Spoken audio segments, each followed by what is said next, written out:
So I have a 2020 Honda Odyssey EXL, and the tailgate had started to malfunction where you would open it and it would start to droop a little bit, try to correct itself, and do that once or twice, and then a solid beep and just close. Super annoying. And so I started digging around. Apparently the support strut is the reason that it does this. The passenger side support strut, that is. Of course, there's no information at all on YouTube or anywhere else for that matter that I could find about how to get to the support strut or how long it takes or anything. So I thought I'd make a quick video about how I did it to maybe give you a jumping off point. I seriously doubt this is the correct way, but it worked. So while I have it open still, I'm going to show you what it looks like, what you're going to have to deal with, so you can kind of make a judgment of whether or not you want to try to tackle this or pay, you know, $1,800 or so to have the dealership do it.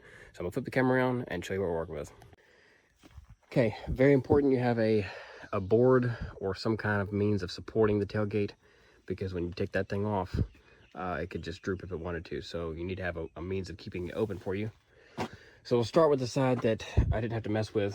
So this is what the side looks like after dealing with it, and the way to get to this stage. This is just a hand tight, so you just unscrew it. So you'll unscrew that, and then you need a plastic tool, something like this. You can get a set of these at Walmart or Amazon or wherever. So you're gonna unscrew this, and then you're gonna get behind this weather sealing. You can't really see, it's pretty tight. And you use the tool, and you're gonna pry it between here like that. See that? And you're gonna pop that loose. What that looks like behind there, you have these little tabs. So what you're doing is you want to go in with that tool and kind of work your way to it, and then reach up in there, kind of like this number here, and pop it loose. All right. So you're going to go around. This whole entire thing literally just pops out. So that's actually pretty convenient. Originally, I was going to just try to pop this section loose and try to get at it like that, and that's not doable. So you have to undo this little tie down or whatever, pull your panel out, start getting that loose. All right, once you do that, this piece here actually will basically just pop out, because you got a bunch of these little tabs, little plastic tabs, and I had another one of these somewhere. I'll find it down later. But you basically have these little plastic tabs, right, and you're basically just popping those out of little recesses or holes in the body itself. So that's all you're doing. So just work slowly, you know, go at it, pull everything loose, right? This panel here intercepts with this other one with more of those tabs. All right. I try to separate this panel from that panel. I don't think that's necessary, because you have these little spots here, and they're like actually molded together. So I don't know why it has these little tabs. If it's going to be molded together, what's the point of that? I don't know. But I don't think these two panels would need to be separated. This, before I forget, is this little, cover thing. Same thing. You're going to grab the plastic tool. You're going to get in there, pop that loose. It has these little ears, right? And then they kind of click in. So you're just popping those loose. All right. There's a 10mm bolt in there that you'll need to take out. Once you get all that out, the headliner will just kind of pop down, and then you'll have this stupid little metal cover to contend with, and you've got 4 bolts, all 10mm. And these two are pretty difficult to get at, because they're so far up in there. It's just super difficult to find the right angle where you're not rounding the head off.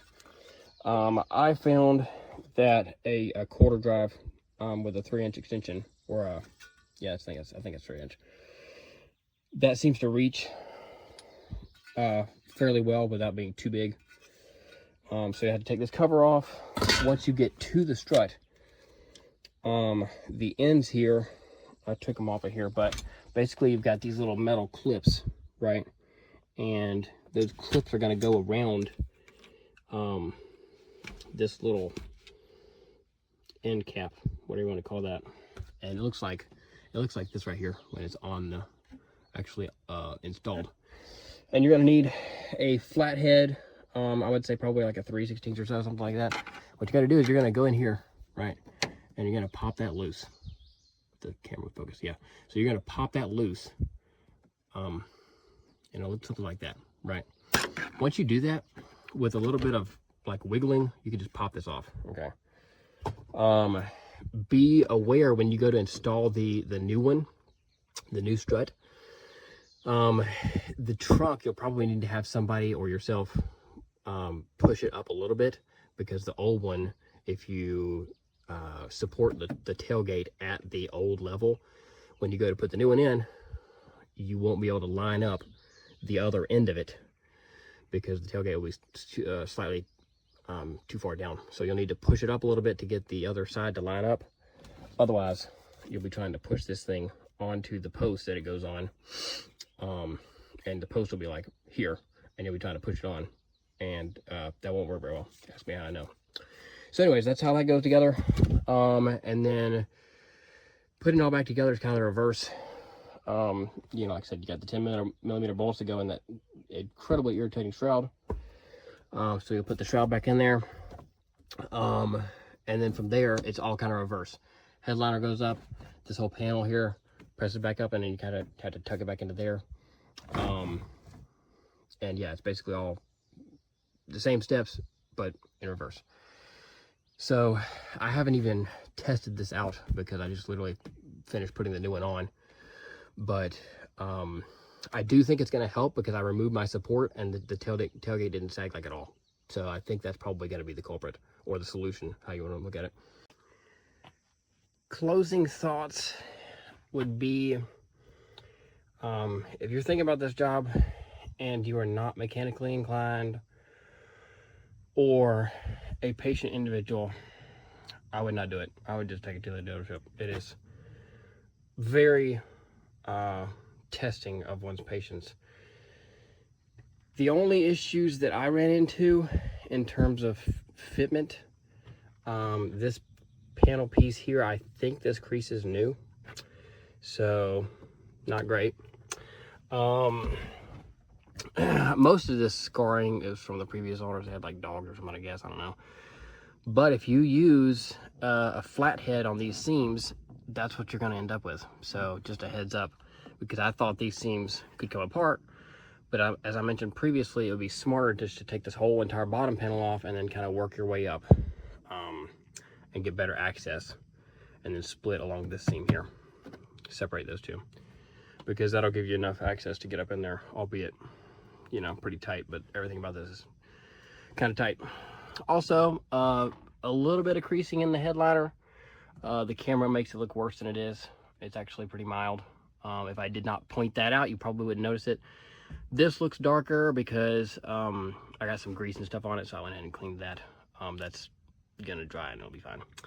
Also, this seam down here is open, and I'm not entirely sure how to close that up. If you look at it like head on, it's not bad. You won't notice it unless somebody pointed it out to you, but I'm not entirely sure why it's like that. Maybe, I'm guessing, maybe these two panels should be joined together and then everything put to the against the body. But that's just speculation. Anyways, I'll go ahead and show you. As you can see, you know, it's staying up just fine on its own. Button, you know, closes perfectly normal. Let it close.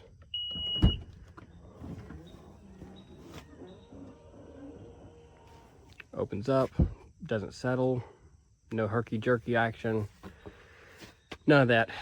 So that was indeed the problem. Like I said, can you do it yourself? Absolutely.